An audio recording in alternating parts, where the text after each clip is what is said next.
నమస్తే welcome to V2 news ముందుగా headlines Srikalahasteeswara ఆలయంలో ఆడి కృతిక వార్షిక బ్రహ్మోత్సవాలకు శాస్త్రోక్తంగా అంకురార్పణ ప్రత్యేక పూజలు నిర్వహించిన అర్చకులు శ్రీకాళహస్తి ఆలయంలో రికార్డు స్థాయిలో హుండీ ఆదాయం గత 35 రోజులకు గాను 2,23,00,000 ఆదాయం శ్రీకాళహస్తిలోని ఆర్పీపీఎస్ జెడ్పీ బాలుర ఉన్నత పాఠశాలలో హెల్మెట్ల వాడకంపై అవగాహన ర్యాలీ హాజరైన డీఎస్పీ ఉమామహేశ్వర్ రెడ్డి ఎంఈఓ భువనేశ్వరి గురువారం సందర్భంగా శ్రీకాళహస్తి ఆలయంలో గురు దక్షిణామూర్తికి అభిషేక సేవలు పెద్ద సంఖ్యలో పాల్గొన్న భక్తులు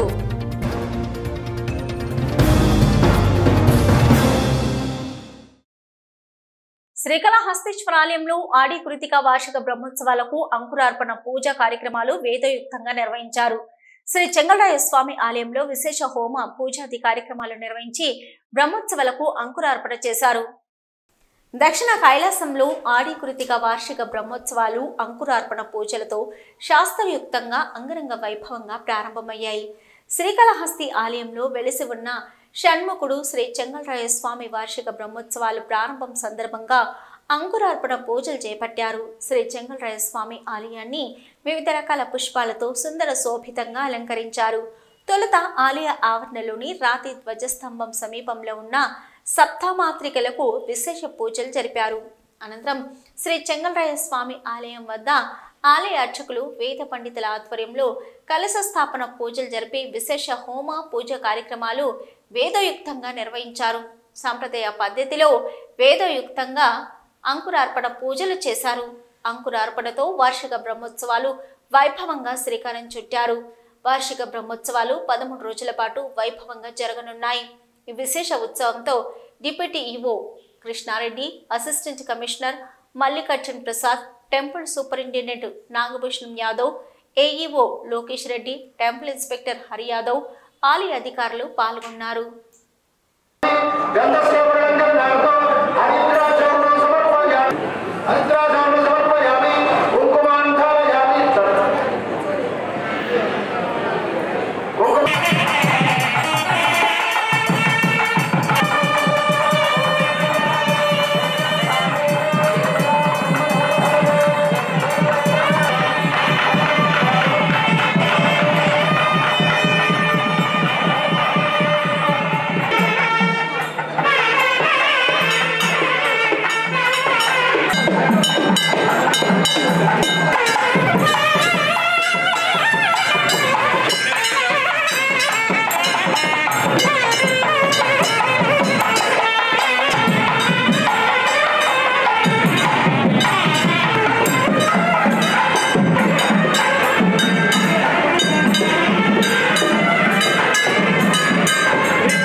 శ్రీకాళహస్తీశ్వర ఆలయ ఆదాయం గణనీయంగా పెరుగుతోంది. భక్తుల సంఖ్య పెరగడంతో పాటు ఆలయంలో చేపట్టిన సంస్కరణల ఫలితాలను ఇస్తున్నాయి. వసూళ్లు ఇతర అవినీతి వ్యవహారాలకు చెక్ పెట్టడంతో ఆదాయం పెరిగినట్లుగా భావిస్తున్నారు.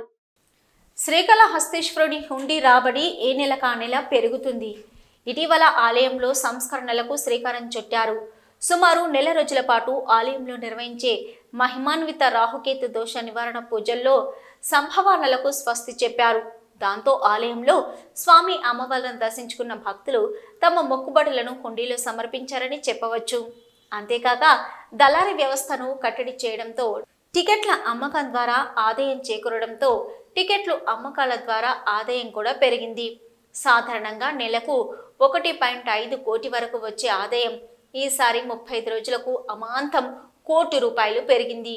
అంటే దళారులు అర్చకుల జేబుల్లో వెళ్లే సొమ్ములు శివయ్య హుండీలో పడ్డాయని చెప్పవచ్చు. స్వామి అమ్మవార్ల వద్ద ఉన్న హుండీలను లెక్కించారు. హుండీల్లో కరెన్సీ ₹2,23,73,531 వచ్చింది. ఇది రికార్డు స్థాయి హుండీ ఆదాయమని చెప్పవచ్చు. ఎప్పుడు ఇంత పెద్ద మొత్తంలో రాలేదు. ఇక బంగారు ఆభరణాలు 124.400 గ్రాములు వచ్చింది. ఇక నాగపడగల ద్వారా వెండి 667.400 కిలోలు వచ్చింది. ఇక అమెరికా డాలర్లు 101 రాగా మలేషియాకు సంబంధించిన కరెన్సీ 47, సింగపూర్ కరెన్సీ 10 నోట్లు, శ్రీలంక కరెన్సీ 11, ఇతర దేశాలకు సంబంధించి 14 నోట్లు వచ్చాయి.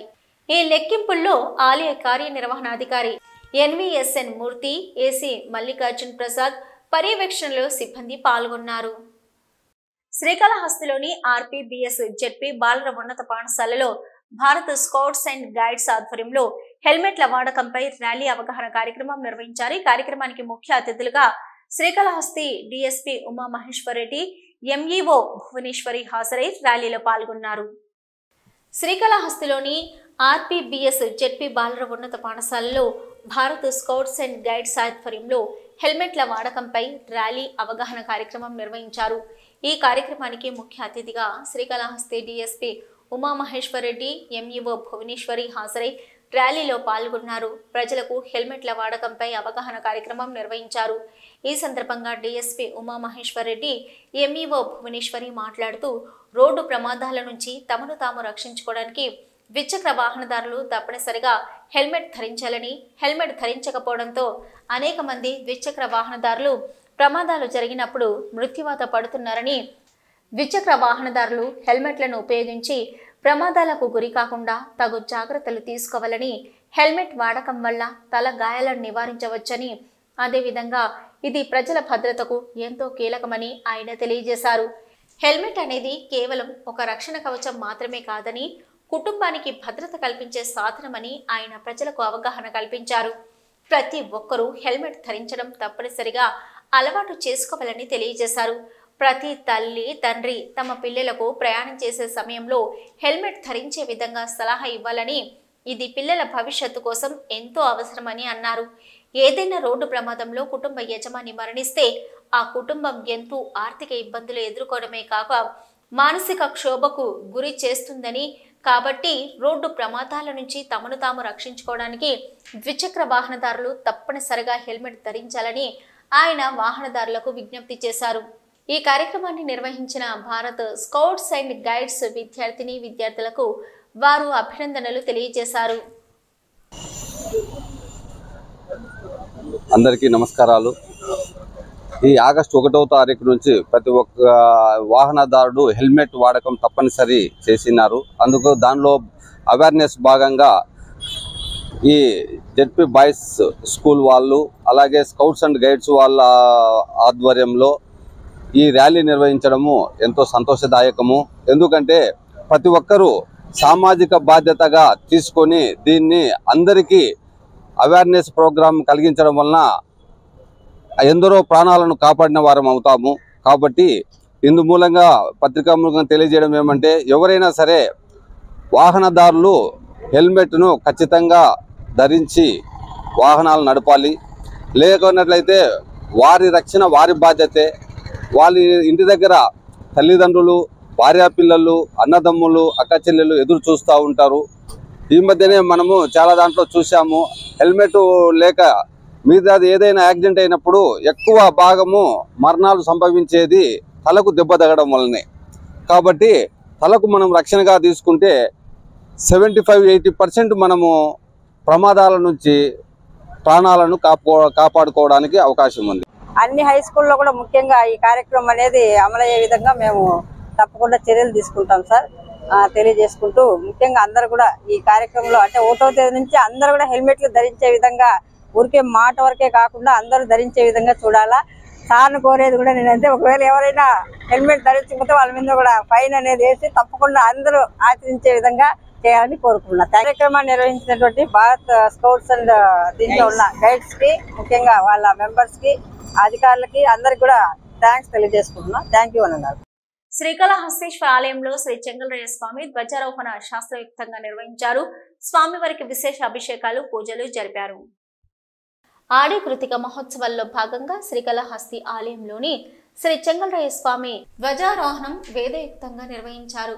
చెంగలరాయ స్వామి ఆలయం వద్ద స్వామివారి ఉత్సవమూర్తులను కొలువు తీర్చి ఆలయ ప్రధాన అర్చకులు, వేద పండితుల ఆధ్వర్యంలో కలశ స్థాపన పూజలు జరిపి అనంతరం వేద మంత్రోత్సవాలతో మూల విరాట్కు విశేష అభిషేకాలు, హోమాది పూజ కార్యక్రమాలు నిర్వహించారు. అనంతరం ధ్వజారోహణం పూజలు సంప్రదాయ పద్ధతిలో నీచ గురుకుల్, సంబంధం గురుకుల్, వేద పండితులు యాదగిరి స్వామి జరిపారు. ఈ పూజాది కార్యక్రమాల్లో assistant commissioner Mallikarjun Prasad, temple superintendent Nagabhushan Yadav, temple inspector Hari Yadav, AEO Lokesh Reddy, ఆలయ అధికారులు పాల్గొన్నారు.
శ్రీకాళహస్తీశ్వర స్వామివారి అనుబంధ దేవస్థానం శ్రీవల్లి దేవసేన సమేత శ్రీ చెంగల్రాయ స్వామివారి ఆడి కృతిక బ్రహ్మోత్సవాలు జరుగుతున్నాయి. ఇందులో భాగంగా ఈ రోజు ఉదయం వెండి అంబారీ వాహన సేవను కన్నుల పండుగగా నిర్వహించారు.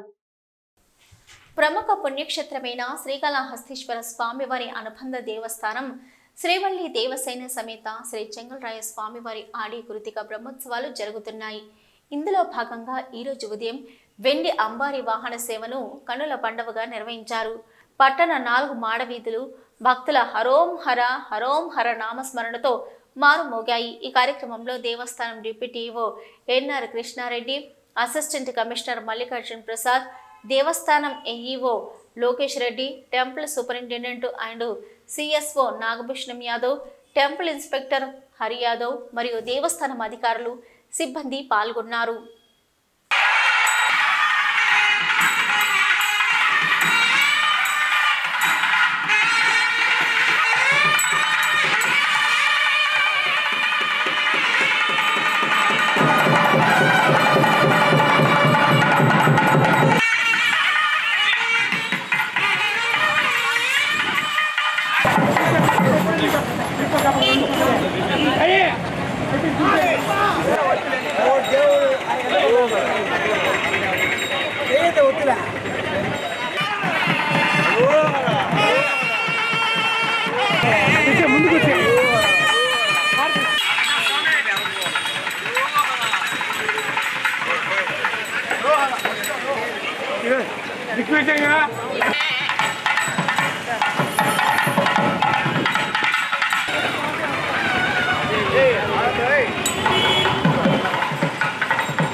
శ్రీకాళహస్తి ఆలయంలో శ్రీ గురు దక్షిణామూర్తి ప్రత్యేక అభిషేక సేవ వేదయుక్తంగా నిర్వహించారు. అధిక సంఖ్యలో భక్తులు గురువారం సందర్భంగా గురు దక్షిణామూర్తి ప్రత్యేక అభిషేక సేవలో పాల్గొని గురు అనుగ్రహం కోసం ప్రార్థించారు. శ్రీకాళహస్తి ఆలయంలో గురువారం సందర్భంగా గురు దక్షిణామూర్తి ప్రత్యేక అభిషేక సేవ శాస్త్రయుక్తంగా చేపట్టారు. ఆలయ ఉప ప్రధాన అర్చకులు కరుణ గురుకుల ఆధ్వర్యంలో వేద పండితులు కలశ స్థాపన పూజలు చేపట్టి వివిధ రకాల సుగంధ ద్రవ్యాలతో దక్షిణామూర్తి అభిషేకాలు చేపట్టారు. వేద మంత్రోచ్చరణ నడుమ అభిషేకాలను నిర్వహించారు. అనంతరం స్వామివారికి వివిధ రకాల పుష్పాలు, బంగారు ఆభరణాలతో దివ్య అలంకారాలు చేశారు. అనంతరం ధూపదీప నైవేద్యాలు నివేదించి పూర్ణ హారతులు సమర్పించారు. ఈ అభిషేక సేవలో విశేష సంఖ్యలో భక్తులు పాల్గొని గురు దక్షిణామూర్తి అనుగ్రహం కోసం ప్రార్థించారు. ఈ కార్యక్రమంలో డిప్యూటీ ఓఏ కామరం, ఆలయ temple inspector Hari Yadav, temple superintendent Nagabhushanam Yadav, ఆలయ అధికారులు పాల్గొన్నారు.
మదనపల్లె సబ్ కలెక్టర్ కార్యాలయం దగ్ధం కేసులో ఉన్నత స్థాయి విచారణ కొనసాగుతుంది. ఇందులో భాగంగా రెవెన్యూ చీఫ్ సెక్రటరీ సిసోడియాతో పాటు రాష్ట్ర రిజిస్ట్రేషన్ల శాఖ జాయింట్ సరోజాదేవి ఇవాళ విచారణ జరిపారు. బాధితులు ఎవరైనా ముందుకొచ్చి ఫిర్యాదు చేస్తే న్యాయం చేస్తామని హామీ ఇచ్చారు. ఈ మేరకు పెద్ద సంఖ్యలో బాధితులు సబ్ కలెక్టర్ కార్యాలయంకు క్యూ కట్టారు. ముఖ్యమంత్రి చంద్రబాబు ఆదేశాల మేరకు మదనపల్లి సబ్ కలెక్టర్ కార్యాలయం దగ్ధం కేసు విచారణ అన్ని కోణాల్లో జరుగుతుంది. ఈ కేసుకు సంబంధించి రాష్ట్ర ఉన్నతాధికారులు స్వయంగా దగ్గరుండి పర్యవేక్షిస్తున్నారు. రెవెన్యూ చీఫ్ సెక్రటరీ సిసోడియా విచారణ కొనసాగిస్తున్నారు. ఇందులో భాగంగా 2 రోజులుగా మదనపల్లిలోనే ఉన్న ఆయన అధికారుల నుంచి పూర్తి సమాచారం సేకరించారు. సబ్ కలెక్టర్ కార్యాలయం నుంచే కాకుండా ఇతర ప్రాంతాల్లో రెవెన్యూ కార్యాలయాలలోనూ భద్రత పెంచారు. సంబంధిత డాక్యుమెంట్లను క్షుణ్ణంగా తనిఖీ చేస్తున్నారు. అలాగే ప్రజల నుంచి తీసుకుంటామని తెలిపారు. రాష్ట్ర రిజిస్ట్రేషన్ల శాఖ joint IG Sarojadevi Madanapalle sub register కార్యాలయంలో పలు రికార్డులు తనిఖీలు చేస్తున్నారు. సబ్ రిజిస్టర్ కార్యాలయంలో విధులు నిర్వహించే అవుట్సోర్సింగ్ సిబ్బందిని బయటికి పంపి మరీ 22A సంబంధించిన ఫైళ్లను రాష్ట్ర రిజిస్ట్రేషన్ల జాయింట్ ఐజీ సరోజాదేవి తనిఖీలు నిర్వహిస్తున్నారు. మదనపల్లి సబ్ కలెక్టర్ కార్యాలయం పరిధిలోని 11 మండలాల నుంచి పెద్ద సంఖ్యలో రైతులు కార్యాలయానికి చేరుకొని ఫిర్యాదులు ఇస్తున్నారు. తమ భూమిని విక్రయించాలని ఒత్తిడి చేశారన్నారు. అమ్మకుంటే శవాలు పాతి పెట్టించి శ్మశానం చేస్తామని కొత్తవారిపల్లె సిటిఎం గ్రామాలకు చెందిన 2 వైసీపీ నాయకులు బెదిరిస్తున్నారంటూ బాధితులు సబ్ కలెక్టర్ కార్యాలయం ముందు వాపోయారు. ఈ సందర్భంగా బాధితురాలు అల్లాడి శ్రీలక్ష్మి భర్త యేసువర్ధన్ మాట్లాడుతూ మదనపల్లె మండలం సిటిఎం క్రాస్ రోడ్డు సమీపంలోని 99 సెంట్ల భూమిని 2018లో రామకృష్ణారెడ్డి అనే రైతు నుంచి కొనుగోలు చేశామన్నారు. ఈ భూమి చుట్టూ సిమెంటు బల్లలతో కాంపౌండ్ నిర్మించుకున్నామని, కానీ సిటిఎం క్రాసు కొత్తవారిపల్లె పంచాయతీలకు చెందిన 2 వైసీపీ ప్రజా ప్రతినిధులు ఈ భూమిని తక్కువ ధరకే తమకు విక్రయించాలని బలవంతం చేశారన్నారు. తాము ఒప్పుకోకపోవడంతో కాంపౌండ్ను తొలగించి చుట్టుపక్కల గ్రామాల్లో ఎవరైనా చనిపోతే వారిని తమ భూమిలో పాతిపెట్టించి శ్మశాన వాటికగా మార్చారని ఆవేదన వ్యక్తం చేశారు. దీనిపై ఫిర్యాదు చేశారంటే తప్పుడు కేసులు పెడతామని బెదిరించారన్నారు. దీనిపై విచారించి తమకు న్యాయం చేయాలని యేసువర్ధన్ వాపోయాడు. దీనిపై సర్వే చేసి నివేదికలు ఇవ్వాలని అనేక మార్లు సబ్ కలెక్టర్ కార్యాలయంలో ఫిర్యాదు చేసినా పట్టించుకోవడం లేదని అన్నారు. నేడు సబ్ కలెక్టర్ కార్యాలయంలో ఫైళ్ల దగ్ధం ఘటనకు సంబంధించి అధికారులు తనిఖీలు చేస్తుండటంతో తన గోడ వినిపించుకునేందుకు సబ్ కలెక్టర్ కార్యాలయంకు వచ్చానని బాధితులు వాపోయారు. కలియుగ ప్రత్యక్ష దైవం శ్రీ వెంకటేశ్వర స్వామి వారిని పలువురు ప్రముఖులు దర్శించుకున్నారు. గురువారం ఉదయం విఐపి విరామ సమయంలో మేఘాలయ హైకోర్టు ప్రధాన న్యాయమూర్తి జస్టిస్ వైద్యనాథన్, మైసూర్ మహారాణి ప్రమోదా దేవిలు వేరువేరుగా కుటుంబ సభ్యులతో కలిసి స్వామివారి సేవలో పాల్గొని మొక్కులు చెల్లించుకున్నారు. దర్శనం అనంతరం రంగనాయకుల మండపంలో వేద పండితులు వేద ఆశీర్వచనం అందించగా ఆలయ అధికారులు శ్రీవారి తీర్థ ప్రసాదాలు అందజేసి పట్టు వస్త్రంతో సత్కరించారు. Others are not here. All of them. All of them are gone. Giri! No, you can't go. Main on.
ప్రత్యేక అవసరాలు ఉన్న పిల్లల్ని ఆదుకోవడం మనందరి బాధ్యత అన్నారు మంత్రి నారా లోకేష్. అసెంబ్లీ ప్రశ్నోత్తరాల సమయంలో భాగంగా మాట్లాడిన మంత్రి లోకేష్ ప్రత్యేక అవసరం ఉన్న పిల్లలపై ప్రత్యేక దృష్టి పెట్టవలసిన అవసరం ఉందన్నారు. ఇలాంటి వారికి ప్రస్తుతం ఇచ్చే సహాయం సరిపోదని దాన్ని మరింత పెంచవలసిన అవసరం ఉందన్నారు. రాష్ట్రంలో అందుబాటులో ఉన్న స్పెషల్ స్కూల్స్ ని కూడా త్వరలోనే పెంచుతామని, ఇటువంటి పిల్లలపై ప్రభుత్వం ఇకపై ప్రత్యేక దృష్టి పెడుతుందన్నారు మంత్రి నారా లోకేష్. ప్రత్యేక అవసరాలు గల పిల్లల్ని నేను పాదయాత్రలో కూడా కలుస్తాం జరిగింది. వాళ్ళ తల్లిదండ్రులు ప్రత్యేకంగా రాయలసీమలో ఎక్కువ ఉన్నారు. వాళ్ళ తల్లిదండ్రుల పిల్లలు తీసుకొచ్చి నాకు చూపిస్తాం జరిగింది. ఆదుకోవాలని కూడా ఆనాడు కోరటం జరిగింది. అంటే తల్లి తండ్రి ప్రేమ చాలా, వాళ్ళు ఎంత చూపిస్తారో మనందరం చూస్తాం. గత 5 సంవత్సరాలుగా రైతులను ప్రభుత్వం అన్ని విధాలా మోసం చేసిందన్నారు మంత్రి అచ్చెన్నాయుడు. పార్లమెంటు సమావేశంలో భాగంగా మాట్లాడిన మంత్రి రైతులను గత ప్రభుత్వం ఎలా దగా చేసింది అన్న విషయాన్ని వివరించారు. రైతులకి ఇన్సూరెన్స్ పేరుతో ఒక పెద్ద డ్రామా నడిపారని, కేవలం రబీలో మాత్రమే ఇన్సూరెన్స్ ప్రీమియం చెల్లించారన్నారు. ఖరీఫ్ కి ఏనాడు ₹1 ఇన్సూరెన్స్ ప్రీమియం గత సర్కారు చెల్లించలేదని, దాదాపుగా 1600 కోట్లు ఇన్సూరెన్స్ ప్రీమియం బకాయిలు పెట్టి వెళ్లారన్నారు మంత్రి అచ్చెన్నాయుడు. రైతు అంటే ఒక ఖరీఫ్లో ఉన్నవాడే రైతు కాదు, రబీలో కూడా పండించిన వాడే రైతు. 16 నుంచి 19 వరకు తెలుగుదేశం ప్రభుత్వం అధికారంలో ఉండేటప్పుడు ప్రతి సంవత్సరం ఖరీఫ్కి రబీకి ఇన్సూరెన్స్ చేసి సకాలంలో ఇన్సూరెన్స్ కంపెనీకి చెల్లించి 110, 120, 130, 170% వరకు కూడా సకాలంలో రైతులకు ఇన్సూరెన్స్ అందే విధంగా బ్రహ్మాండమైనటువంటి కార్యక్రమం చేశాం. ప్రభుత్వం 2019లో వచ్చింది. ముందు ₹1 కట్టమన్నారు, తర్వాత అది కూడా కట్టొద్దు, ఉచితంగా మేము బీమా చేస్తామని చెప్పారు. ఇన్సూరెన్స్ కంపెనీలు అయితే సకాలంలో మనకి ఇవ్వటం లేదు. రాష్ట్ర ప్రభుత్వం నుంచి ఒక కంపెనీ పెట్టిస్తామని చెప్పి మబ్బి మాటలు చెప్పి ఓకదంపుడు ఉపన్యాసాలు ఇచ్చారు అధ్యక్ష. జగన్ రెడ్డి పాలనలో గంజాయి రాష్ట్రమంతటా విస్తరించిందన్నారు హోంమంత్రి వంగలపూడి అనిత. తాజాగా హోంమంత్రి అనిత అసెంబ్లీలో మాట్లాడారు. ఈ సందర్భంగా గత ప్రభుత్వ అసమర్థ నిర్ణయాలను ప్రశ్నించిన ఆమె పలు అంశాలను ప్రస్తావించారు. స్కూల్ పిల్లల బ్యాగుల్లో కూడా గంజాయి లభించేలా జగన్ రెడ్డి ముఠా వ్యాపారం చేసిందని ఆరోపించారు. ఈ గంజాయి తాగి విచక్షణ లేకుండా నేరాలకు పాల్పడుతూ రాష్ట్రాన్ని నాశనం చేశారన్నారు. వీళ్ల స్వార్థం కోసం బంగారు భవిష్యత్తు ఉన్న యువత జీవితాలు నాశనం చేశారని, గంజాయి నియంత్రణ అనేది మా ప్రభుత్వ మొదటి బాధ్యత అన్నారు హోంమంత్రి వంగలపూడి అనిత. అధ్యక్ష, ఈ రోజు ఈ గంజాయి గురించి చెప్పారు అధ్యక్ష. ఈ గంజా లాస్ట్ 5 years లో కూడా కంప్లీట్ గా వదిలేశారు అధ్యక్ష. ఎంత దారుణంగా వదిలేశారంటే, అంటే ఈ ఇష్యూ ఇక్కడ కూడా ప్రస్తావించాలి కాబట్టి చెప్తున్నా. ఎక్సైజ్ డిపార్ట్మెంట్కి ఇంతకు ముందు ఒక పవర్ ఉండేది అధ్యక్ష. గంజాని డిస్ట్రాయ్ చేయడానికి కానీ, గంజా మొక్కల్ని ధ్వంసం చేయడానికి, కాల్చడానికి వాళ్ళకి ఒక సిస్టమ్ ఉండేది అధ్యక్ష. దీన్ని ఎప్పుడైతే సెబ్కి ఇచ్చారో ఈ ఎక్సైజ్ డిపార్ట్మెంట్కి వాళ్ళకి కూడా అటువంటి పరిస్థితి ఏమీ లేదు.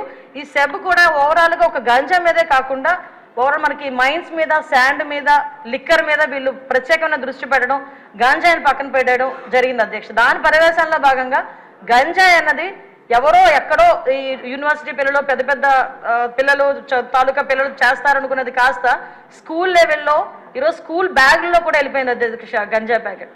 సో నూతన ప్రభుత్వం ఏర్పడిన తర్వాత ప్రభుత్వ ప్రాధాన్యతలు మార్పు చెందాయి. ఈ నేపథ్యంలోనే నూతన ప్రభుత్వం ఏర్పడిన తర్వాత తొలిసారిగా తిరుపతి కలెక్టర్ కార్యాలయం వేదికగా జిల్లా స్థాయి బ్యాంకర్లు, ఇతర ఆర్థిక సంస్థల ప్రతినిధులతో ప్రత్యేక సమావేశం నిర్వహించారు. కలెక్టర్ అధ్యక్షతన జరిగిన ఈ సమావేశానికి పలువురు బ్యాంకర్లు, జిల్లా స్థాయి ఉన్నతాధికారులు హాజరయ్యారు. ఈ నేపథ్యంలోనే తిరుపతి జిల్లాలోని బ్యాంకర్లకు కలెక్టర్ వెంకటేశ్వర్ పలు ఆదేశాలు, సూచనలు ఇచ్చారు. తిరుమల దివ్యక్షేత్రంలో భక్తుల రద్దీ ఎక్కువగా ఉంది. దేశంలోని వివిధ ప్రాంతాల నుంచి శ్రీవారి దర్శనానికి తిరుమలకు వస్తున్నారు భక్తులు. దీంతో స్వామివారి సర్వదర్శనానికి 8 గంటల సమయం పడుతుంది. గత 24 గంటల్లో స్వామివారిని 73,023 మంది భక్తులు దర్శించుకున్నారు. తిరుమల శ్రీవారి ఆలయంలో భక్తుల రద్దీ ఎక్కువగా ఉంది. నిన్న తిరుమల శ్రీవారిని 73,023 మంది భక్తులు దర్శించుకున్నారు. నిన్న తిరుమల దివ్యక్షేత్రానికి వచ్చిన భక్తులలో 26,942 మంది భక్తులు తలనీలాలు సమర్పించారు. నిన్న శ్రీవారి హుండీ ఆదాయం 3.98 కోట్లు. గత నెలలో 300 రూపాయలు శీఘ్ర దర్శనం టికెట్లు బుక్ చేసుకున్న భక్తులకు ఈ మాసంలో దర్శనాలు కొనసాగుతున్నాయి. టైమ్ స్లాట్ ద్వారా దర్శన టికెట్లు పొందిన భక్తులు నిర్దేశించిన సమయం ప్రకారం క్యూ లైన్లోకి వచ్చి స్వామివారిని దర్శించుకుంటున్నారు.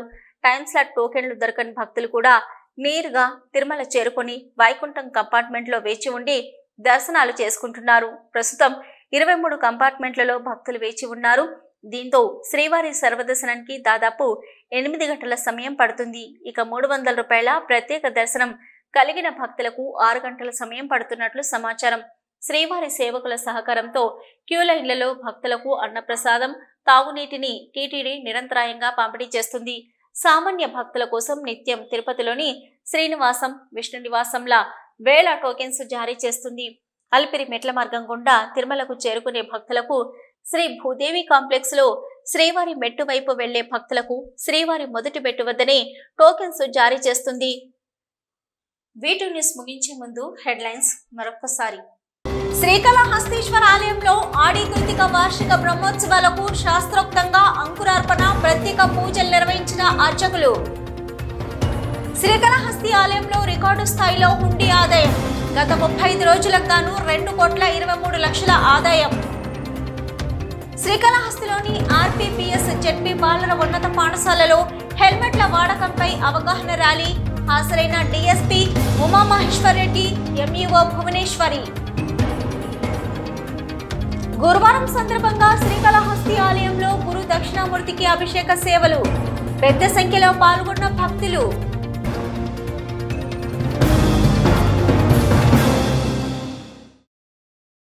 ఇవి ఇప్పటివరకున్న V2 న్యూస్. నమస్తే.